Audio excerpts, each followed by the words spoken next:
চাচা, রীতি আপনাদের বাড়িতে আছে? হ্যাঁ বা আজ তোমার 2 মাস হলো। ভালো মেয়েটাকে বাড়ি থেকে বের করে দিয়েছে, তাই আমার বাড়িতে আশ্রয় দিয়েছি। ওই রীতিকে তো দেখছি নে। ওই একটু পানি আসতে গেল বাপ, এক্ষুনি চলে আসবে। কি ব্যাপার আপনি? হ্যাঁ আমি। দেখো আবারও বেহার মতো চলে আসলাম। আসলে কি জানো তো, তোমাকে আমি সত্যিই অনেক ভালোবেসে ফেলেছি। আমি সব শুনেছি, সব শোনার পরেও তোমার জন্য আমার ভালোবাসায় এতটুকু কমেনি। কারণ আমার বিশ্বাস, আমি আমার ভালোবাসার মানুষটিকে যতটুকু চিনি সে এরকম জঘন্য কাজ কখনো করতে পারে না। I love you. তুমি আমার বউ হবে।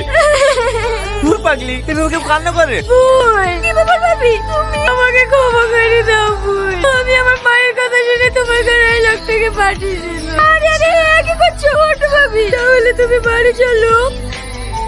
ঠিক আছে যাবো। ভাই কাঁদিসনি ভাই, কাঁদিসনি। আমি তোদের সব ভাইকে ক্ষমা করে দিয়েছি।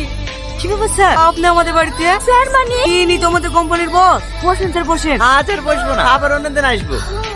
একটু আসছি ভাবি। আমার ভাইকে তাহলে তুমি চাকরি দিয়েছো? হ্যাঁ, শুধু তোমাকে পাওয়ার আশায়। টনি, আরে আরে পড়ে যাবো তো।